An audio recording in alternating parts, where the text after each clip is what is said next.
بسم اللہ الرحمن الرحیم۔ السلام علیکم ناظرین، آپ یوٹیوب چینل دیکھ رہے ہیں، میں عمران خان ہوں۔ آزاد کشمیر میں آج الیکشن کا دن تھا، سارا دن ہم چیک کرتے رہے کیونکہ 3 مرحلوں میں یہ الیکشن ہونا ہے۔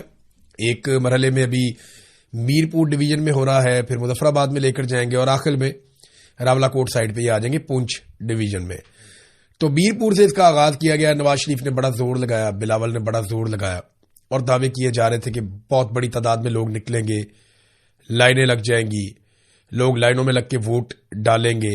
بلکہ یہ احکامات بھی اسٹیبلشمنٹ کی جانب سے دیے گئے تھے کہ آپ نے مناظر فلمانے ہیں، اگر آپ کے پاس 100، 50، 200 ووٹر ہیں تو آپ اس کو لے کر جائیں، بجائے اس کے کہ وہ ووٹ ڈالے اس کو آپ کھڑا کریں لائن کے اندر، لمبی قطاریں آپ شو کریں، میڈیا کے اوپر ویژولز بنائیں تاکہ وہ پھر ہم چلائیں پی ٹی وی کے اوپر اور باقی جو میڈیا اس کو دیں کہ آپ یہ مناظر چلائیں۔ اے آر وائی ہو گیا، وہ بھی کافی آج کل مدد کر رہا ہے بی ٹیم کے طور پہ، اور بہت سارا میڈیا ہے جسے یہ حکم تھا کہ آپ نے یہ ویژول چلانے جو آپ کو دیے جائیں گے، لیکن وہ ویژول بھی بنے۔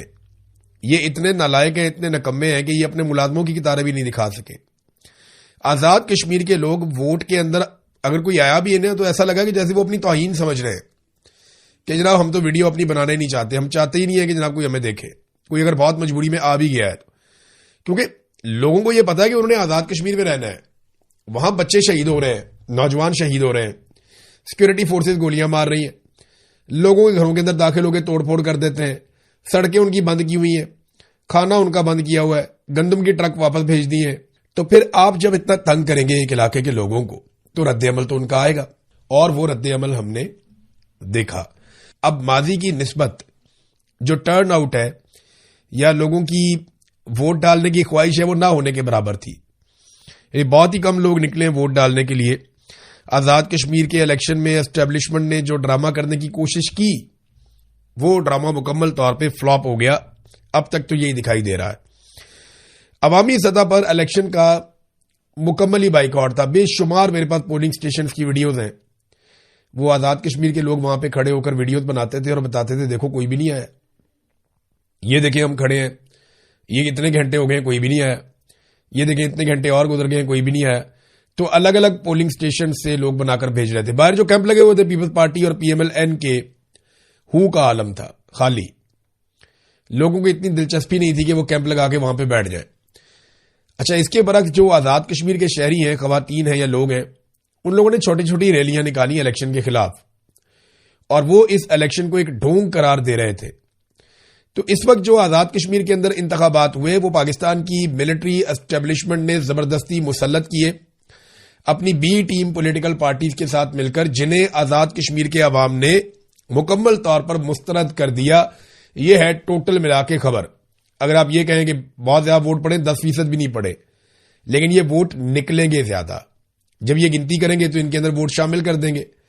ابھی دیکھیں نا، کل ہی پکڑے گئے ہیں بیگز، ووٹوں والے بیگز تو پکڑے گئے ہیں نا، وہ بیگز تو تیار کر کے رکھے ہوئے ہیں ہر حلقے کے اندر۔ کسی حلقے میں 10 بیگز تیار ہیں، کسی میں 20 بیگز تیار ہیں۔ تو ووٹوں والے بیگز تو انہوں نے پہلے سے تیار کیے ہوئے ہیں۔ الیکشن کمیشن جو ہے وہ مکمل طور پہ جانبدار ہے اور وہ کھیل رہا ہے پاکستان کی ملٹری اسٹیبلشمنٹ کی جانب سے۔ یعنی ایسا لگتا ہے کہ سیکٹر کمانڈر آفس سے الیکشن کمیشن کو کنٹرول کیا جا رہا ہے، جیسا کہ ہمیشہ کیا جاتا ہے۔ پاکستان کے انتخابات میں بھی یہی ہوا تھا۔ وہاں پاکستان تحریک انصاف انتخابات میں حصہ لے رہی تھی، اس نے ساری سیٹیں جیت لی۔ الیکشن کمیشن نے عاصم منیر صاحب کے کہنے پر جعلی فارم 47 جاری کر کے ساری سیٹیں پی ایم ایل این کو اور پیپلز پارٹی کو بانٹ دی۔ اس کے باوجود پی ٹی آئی سب سے بڑی جماعت بنی، اس کے باوجود، حالانکہ ان کی آدھی سے زیادہ نشستیں چھین لی گئیں۔ تو یہ 2 نمبری پاکستان کی تاریخ میں پہلی مرتبہ نہیں ہوئی، لیکن اتنے بڑے پیمانے پہ اس سے پہلے بھی نہیں ہوئی۔ لیکن جو ریکارڈ عاصم منیر صاحب نے بنا دیا نا وہ ماضی میں کبھی نہیں بنے۔ ابھی ہم نے گلگت بلتستان کا الیکشن بھی دیکھا، ہم نے بہت سارے ضمنی انتخابات بھی دیکھے۔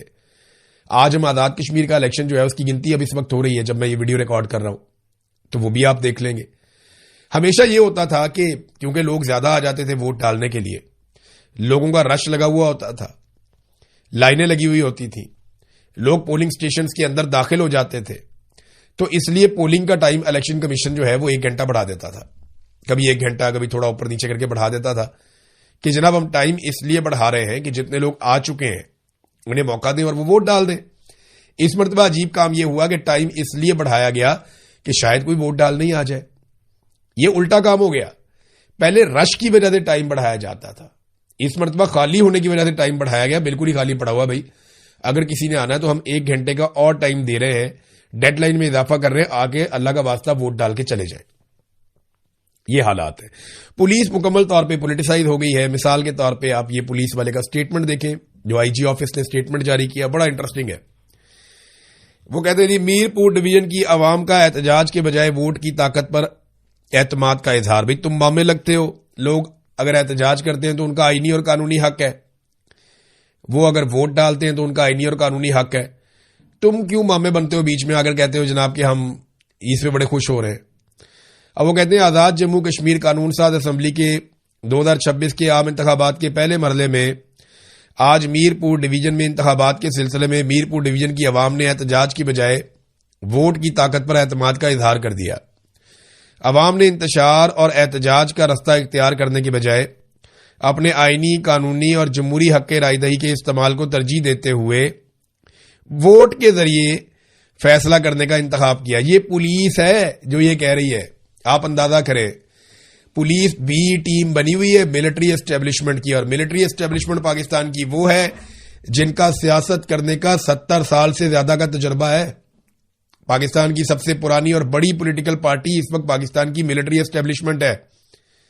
جرنیل ہیں جو سب سے بڑی پولیٹیکل پارٹی چلاتے ہیں. وہ خود الیکشن نہیں لڑتے لیکن وہ اپنے اپنے لوگوں کو الیکشن لڑوا کے ان کے ذریعے سے اقتدار پہ قبضہ کرتے ہیں. یہ وہی بات ہے نا, دیکھیں. اور ان کی بی ٹیم کے طور پہ ہمیشہ ان کے گندے کپڑے پولیس دھوتی ہے. تو یہ جو آئی جی ہے لیاقت, یہ تو بالکل ہی زمین پہ ہی لیٹا ہوا ہے, نہ کوئی غیرت ہے نہ کوئی شرم ہے. وہ بندے کو تھوڑا سا ہوتا ہے کہ یار میں تھوڑا سا تو حوصلہ میں دکھا دوں. میں اس آدمی کو جانتا ہوں, اتنا برا آدمی نہیں تھا میں جب پرانا جانتا تھا, لیکن کچھ کلپ وغیرہ میں نے اس کے دیکھے, وہ تو ذہنی مریض والی باتیں کر رہا ہے کہ اتنا بندہ مار دو تو اتنا بندہ مار دو. لیکن میں اتنا بدگمان تو میں اس کے بارے میں کبھی نہیں تھا. جو حرکتیں اس نے کر کے دکھا دی, اب یہ پولیس کا کام ہے کرنے کا. ترجمان انسپیکٹر جنرل پولیس وہ یہ بات کر رہا ہے کہ عوام نے عوامی ایکشن کمیٹی کی گزشتہ 3 کالز کے بعد آج 27 جولائی کی لانگ مارچ کی کال بھی مسترد کر دی. یار پولیس کا کیا کام ہے؟ جوائنٹ عوامی ایکشن کمیٹی ایکس کرے, وائی کرے, زیڈ کرے, عوام جو مرضی کرے, تمہارا کام صرف ڈیوٹی کرنا ہے, نوکری کرنا ہے. تم پولیٹیکل سٹیٹمنٹ کیوں جاری کر رہے ہو؟ پولیس جب پولیٹیکل سٹیٹمنٹ جاری کر رہی ہو اور اسٹیبلشمنٹ اس سے کروا رہی ہو تو اس کا مطلب ہے کھانا ہی خراب ہو گیا. ان سے کچھ بھی کنٹرول نہیں ہوا, ان کا بیڑا غرق ہو گیا. الیکشن کمیشن بی ٹیم ایسے بنا ہوا ہے, بلکہ وہ تو اے ٹیم بنا ہوا ہے. ابھی رزلٹ بھی جاری کرے گا تھوڑی دیر میں, پی ایم ایل این اور پیپلز پارٹی کے لوگ جیتیں گے کچھ دیر میں الیکشن. پھر آپ دیکھیں گے, آپ کو بڑا مزہ آئے گا. سارا دن آپ کو سڑکوں پہ اتنے لوگ نظر نہیں آئیں گے جتنے بکسوں میں سے ابھی ووٹ نکلیں گے, کیونکہ بیگز بھرے ہوئے تو ہم نے ایک دن پہلے ہی دیکھ لیے نا کہ بیگز بھرے ہوئے اور وہ رکھے ہوئے. تو جو بسیں بھیجی تھی مریم نواز نے, وہ الیکشن کمیشن کے رولز کی خلاف ورزی تھی. وہ آزاد کشمیر میں داخل بھی ہوگی, وہاں پہنچ بھی گئی. اس پہ الیکشن کمشنر نے پتا کیا کیا, وہاں چیف الیکشن کمشنر کی جانب سے سٹیٹمنٹ جاری کیا گیا کہ جناب ہم تصدیق کرتے ہیں کہ بسیں پہنچ گئی ہیں, لیکن ان بسوں کا استعمال الیکشن کے بعد ہوگا, کیونکہ الیکشن سے پہلے اگر ان کا استعمال ہوگا تو یہ تو پھر وہ غلط ہو جائے گا نا, الیکشن پہ اثر انداز ہونے کی کوشش ہو جائے گی. آپ اندازہ کریں کتنے بڑے فراڈ ہیں یہ. بھئی ضابطہ اخلاق کی دھجیاں اڑا دی انہوں نے. تم انہیں پکڑو, ان کے خلاف قانونی کارروائی کرو, ان کا داخلہ بند کرو آزاد کشمیر میں, کہ اب جب تک انتخابات چلیں گے یہ باپ بیٹی کا ہم داخلہ نہیں ہونے دیں گے آزاد کشمیر میں. یہ کرنے کی بجائے ان کی بسیں رکھ لیں گے, جناب ہم الیکشن کے فوراً بعد دے دیں گے. اندازہ کیجیے. اور یہ بسیں نہیں چل رہی آزاد کشمیر میں, یہ آپ میرے سے پوچھ لیں. میں ان بسوں کا پیچھا کروں گا اور آپ کو بتاؤں گا فیوچر میں کہ ان بسوں کا کیا بنا اور یہ بسیں کہاں گئیں اور ان کی حالت کیا ہے, یہ میں آپ کو بعد میں بتا دوں گا. اب ناظرین, پاکستان تحریک انصاف نے جو فیصلہ کیا تھا بائیکاٹ کا, بہت سارے لوگ اس پہ تنقید بھی کر رہے تھے, وہ فیصلہ درست ثابت ہو گیا تحریک انصاف کا. اور ان کا فیصلہ ثابت کیا وقت نے کہ لوگوں نے دلچسپی نہیں لی انتخابات میں. اگر تحریک انصاف بھی انتخابات لڑتی تو کچھ تھوڑا بہت اور لوگ نکل آتے, لیکن اوورآل یہ انتخابات جو ہیں وہ ان کی کوئی حیثیت یا کوئی ساکھ نہیں ہے, عالمی سطح پہ بھی نہیں ہوگی, آزاد کشمیر میں بھی نہیں ہوگی. اور یہ الیکشن دوبارہ کروانے ہی پڑیں گے. ایک وقت آئے گا کہ آپ کو دوبارہ آزاد کشمیر میں الیکشن کروانے پڑیں گے, کیونکہ یہ حکومت کبھی بھی عوامی حکومت تسلیم نہیں کی جائے گی. جیسے پاکستان میں آپ نے مسلط کی ہوئی ہے, ویسے ہی اگر آپ مسلط کر کے اس کو گھسیٹتے رہیں اور چلاتے رہیں تو آپ کی مرضی ہے. جو حالت آپ نے پاکستان کی ہے اس سے بدتر حالت آپ آزاد کشمیر کی کر دیں گے. لیکن وہاں کے لوگ فی الحال ڈٹ کر کھڑے ہیں. آج جو لانگ مارچ ہے, کل لانگ مارچ نکلا, وہ وہاں میرپور سے اوپر چلے گئے پونچھ کی طرف, اور آج مظفر آباد کی طرف جا رہے ہیں لانگ مارچ کے قافلے. لوگ مظفر آباد کی طرف بڑھ رہے ہیں، دیکھتے ہیں کہ ان کو کیسے روکا جاتا ہے، وہاں جا کے وہ کس قسم کی حکمت عملی اپناتے ہیں اور کہاں جا کر بیٹھتے ہیں، اور مظفر آباد کے لوگ کس طریقے سے رسپونڈ کرتے ہیں. یہ ساری چیزیں ہمیں آنے والے چند گھنٹوں میں پتہ چلیں گی. لیکن پاکستان تحریک انصاف نے ایک سٹیٹمنٹ جاری کیا. انہوں نے کہا جی آزاد جموں کشمیر میں آج ہونے والے انتخابات اس حقیقت کو بے نقاب کر رہے ہیں کہ عوام کا اس انتخابی عمل پر اعتماد تقریباً ختم ہو چکا ہے. پولنگ سٹیشن پر ووٹر کی تعداد نہ ہونے کے برابر ہے، جبکہ دوسری جانب عوام کی ایک بڑی تعداد اپنے حقوق اور مطالبات کے لیے سڑکوں پر موجود ہے. یہ منظر اس بات کی واضح ثبوت ہے کہ حکمران جماعتیں عوام کا اعتماد کھو چکی ہیں. اچھا، پھر انہوں نے کہا افسوس کی بات ہے کہ آج وہی جماعتیں انتخابی میدان میں موجود ہیں جنہیں عوام پہلے ہی مسترد کر چکے ہیں.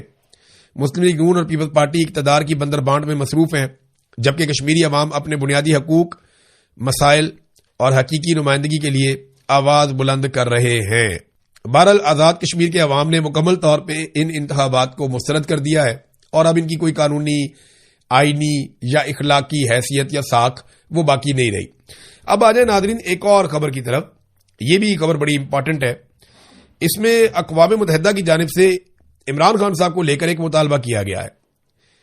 یہ ایلس جے ایڈورڈ، یہ اقوام متحدہ کی اسپیشل رپورٹر ہیں ٹارچر کے حوالے سے. انہوں نے ایک سٹیٹمنٹ جاری کی. انہوں نے لکھا جی کہ former prime minister Imran Khan now held in near total solitary for 33 months in a small windowless cell under 24/7 CCTV. Imran Khan صاحب کو جو ہے وہ قید تنہائی میں رکھا ہوا ہے، 33 مہینوں سے زیادہ ہو گیا ہے، اور ایک بہت چھوٹے سے بغیر کھڑکی والے سیل کے اندر ان کو بند کیا گیا ہے. وہ 24 گھنٹے ان کو وہاں رکھا جاتا ہے 7 دنوں تک، اور سی سی ٹی وی ان کے اوپر جو ہے وہ نگرانی کرتی ہے.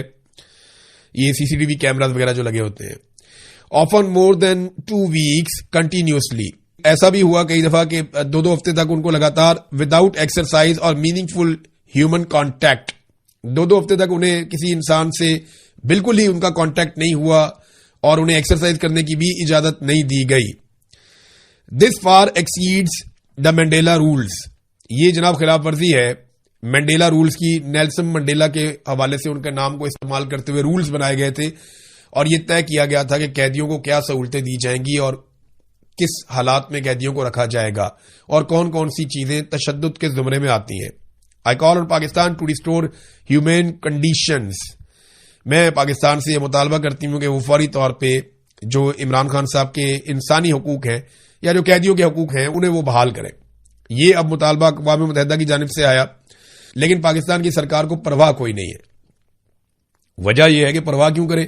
ڈونلڈ ٹرمپ کا جو جوتا ہے اس کا سایہ سر کے اوپر ہے، اور ڈونلڈ ٹرمپ کا جوتا پالش کر کے زندہ باد کام چل رہا ہے اور موجیں لگی ہوئی ہیں، کیونکہ ٹرمپ کا جوتا ابھی تک سر پہ شفقت بھرا جوتا ہے اس کا. اگر ٹرمپ اپنا جوتا اٹھا لے سر کے اوپر سے تو پھر ان کو دھوپ لگے گی، پھر ان کو مصیبت پڑے گی، پھر ان کو اقوام متحدہ کے سٹیٹمنٹ سے بھی فرق پڑے گا، یورپی یونین کے سٹیٹمنٹ سے بھی فرق پڑے گا، ایمنسٹی انٹرنیشنل کے سٹیٹمنٹ سے بھی فرق پڑے گا. لیکن جب تک ڈونلڈ ٹرمپ نے اپنا شفقت بھرا جوتا اور اس کا سایہ ان کے سر پہ رکھا ہوا ہے تب تک انہیں پرواہ کرنے کی ضرورت نہیں ہے. لیکن میں نے تھوڑے دن پہلے خبردار کیا تھا اور میں نے بتایا تھا کہ جیل کے اندر ایک عورت ہے جس کا نام ہے نادیہ خواجہ. یہ جیل کے اندر بہت ہی انلیگل ایکٹیویٹیز کرتی ہے اور یہ جیل میں بہت طاقتور عورت بنی ہوئی ہے. اور یہ دعویٰ کیا گیا جو میرے سورس نے مجھے بتایا کہ یہ اوپر سے لے کر نیچے تک سب کو کھلاتی پلاتی ہے، اور اس طرح کی عورتوں کو استعمال کیا جاتا ہے جیل میں پولیٹیکل خواتین کو دبانے کے لیے، پولیٹیکل خواتین کو نشان عبرت بنانے کے لیے، اور جو پولیٹیکل خواتین جنہیں عاصم منیر صاحب کے غصے نے جیل میں بند کیا ہوا ہے ان خواتین کی زندگی اجیرن کرنے کے لیے. میں نے یہ ساری چیزیں بتائی تھی اور میں نے تب یہ کہا تھا کہ آئی جی کو اس کے اوپر نوٹس لینا چاہیے، ہوم سیکرٹری کو اس کے اوپر نوٹس لینا چاہیے، اور جو متعلقہ افسران ہیں وہ اس ساری چیز کو چیک کریں. یہ بہت بڑی زیادتی ہے کہ پولیٹیکل قیدیوں کو جن کے صرف پولیٹیکل ویوز کی وجہ سے وہ جیلوں میں ہیں، آپ انہیں جرائم پیشہ افراد کے ان کے سامنے آپ پھینک دیں، اور جرائم پیشہ افراد جو چاہے ان کے ساتھ سلوک کرتے پھریں یا ان کے ساتھ بدسلوکی کریں. ابھی یہ انسیڈنٹ ہو گیا بہت افسوسناک. اس کو پاکستان تحریک انصاف کے جنرل سیکرٹری سلمان اکرم راجہ صاحب نے اور بہت سارے اور لوگوں نے اس کو رپورٹ کیا ہے.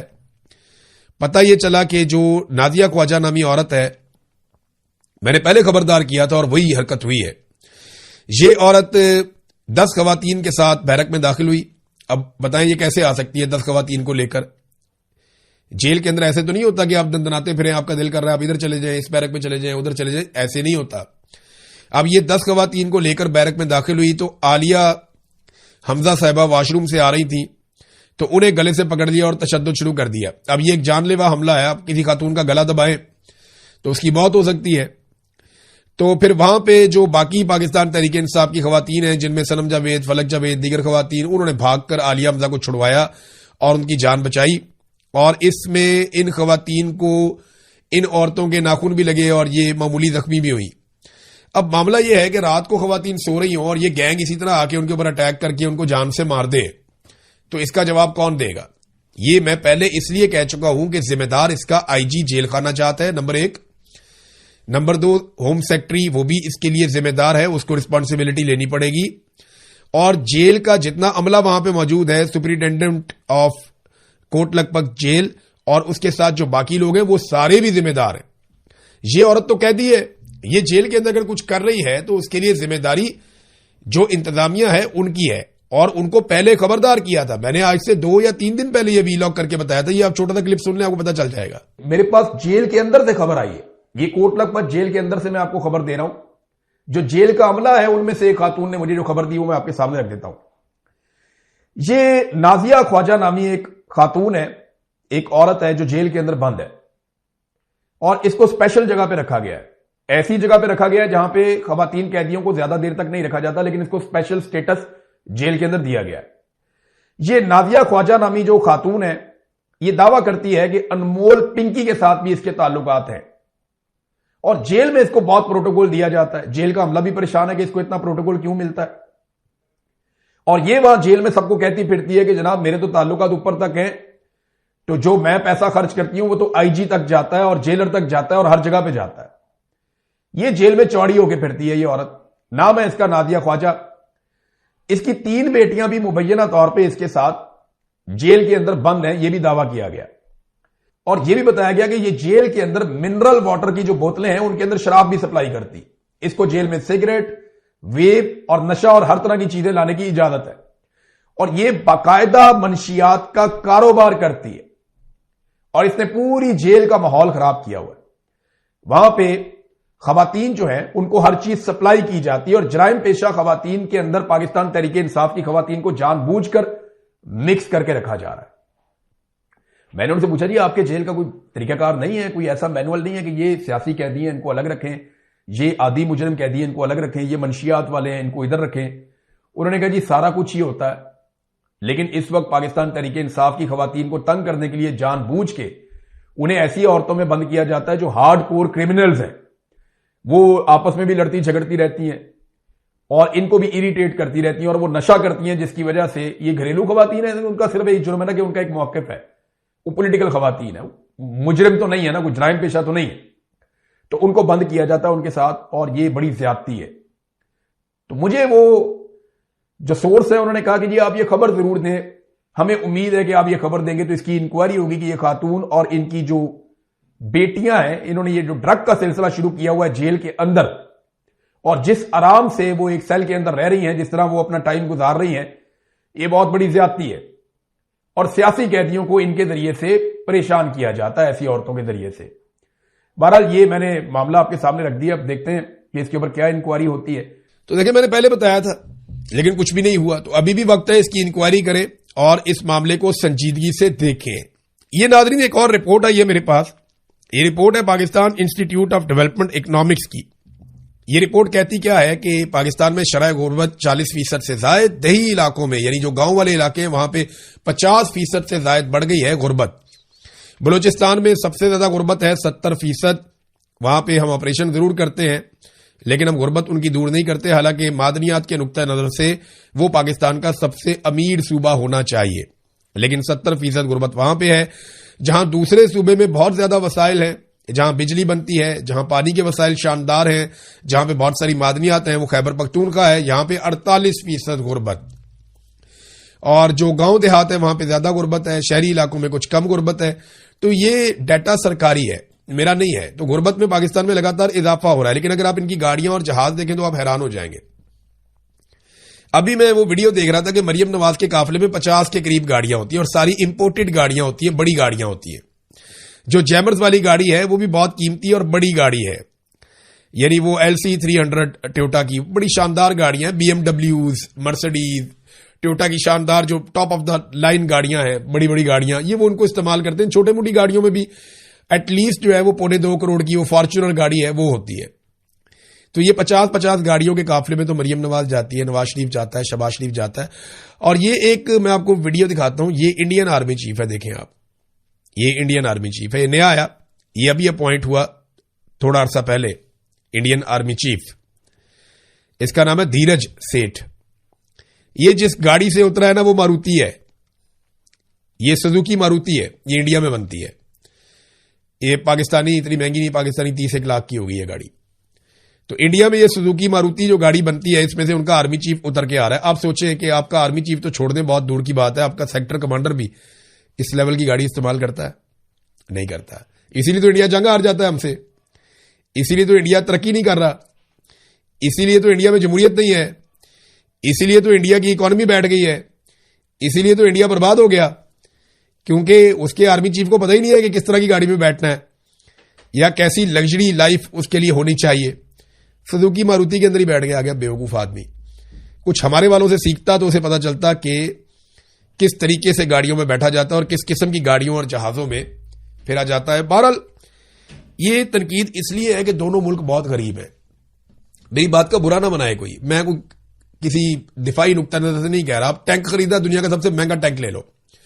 جہاز خریدنا, دنیا کا سب سے مہنگا جہاز لے لو. آپ نے بم بنایا, ایٹم بم, ہم نے خوشیاں بنائی, مٹھائیاں بانٹی. دفاعی نقطہ نظر سے جو چیز لینی ہے جو پاکستان کی حفاظت کے لیے, وہ تو اس کے لیے تو ہماری جان بھی حاضر ہے. لیکن اب ذاتی سہولیات کے لیے اگر بہت قیمتی چیزیں لی جائیں گی تو وہاں پہ سوال اٹھانا بطور صحافی میرا یا پاکستانی شہریوں کا, یہ تنقید سوشل میڈیا پہ ہو رہی ہے, میں نے آپ کے سامنے رکھ دی. اب تک کے لیے اتنی, اپنا خیال رکھیے گا, اپنے چینل کا بھی. اللہ حافظ.